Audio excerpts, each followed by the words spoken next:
recognize as a worship leader that what happens in your own heart after you've led a worship set is every bit as important as what has happened during the worship set. Often, our type of personality, the first thing you feel a little kind of like you've just made yourself vulnerable in front of your people. So what you crave is the affirmation of some people coming up and say, that was great, and that song was perfect and everything. But the more you do it, the more you realize that kind of affirmation ultimately is empty, because what happens is if you start living for that, you'll start doing things in order to get it. And so what I'm learning to do, I'm kind of thick-headed, so it takes me a while, is just simply to pause at some moment shortly after the worship time and say, Father, that was my offering to you, and just wait for a response from Him and go by what I sense He says to me.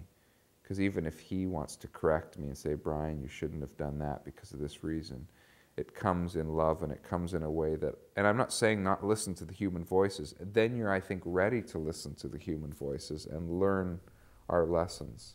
The Scriptures teach us that it's absolutely vital that we guard our hearts as worship leaders.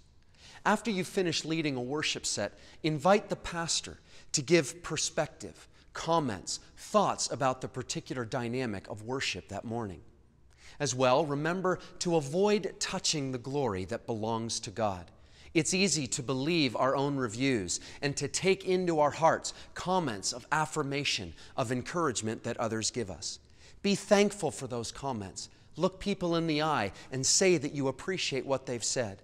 But in your heart of hearts, remember to keep a safe distance between God's glory and your willingness to be faithful to what He's called you to do. Remember as well, on those very tough days when all things seem to have gone wrong, that they keep us humble and give us a clear perspective on who God has made us to be and our own desperation for Him.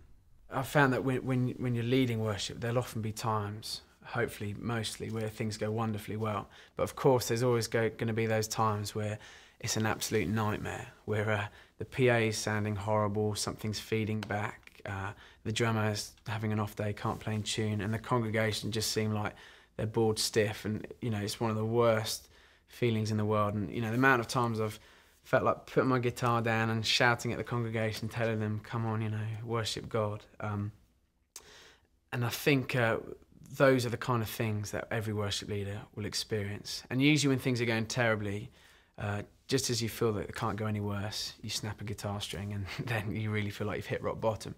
And I think the thing that I just have to keep reminding myself is that when you're a worship leader, you're called to serve the church and to serve those people. And sometimes things will go wonderfully well and people seem to be really appreciative.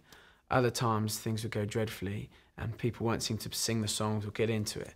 But it's reminding yourself that you do it for God, and when it's going wonderfully well, great. When it's going dreadfully, you still do it for God. It's the same heart, it's the same attitude. We're never going to hit a home run every time we lead worship.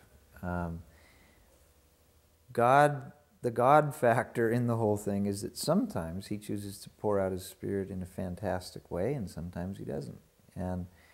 And sometimes I feel like I'm in paradise, and a lot of times I don't. And usually I feel somewhere in between. Usually I'm connecting with God to some degree, and I feel God's blessing. But I don't use that as a watermark for, okay, is this a good worship set?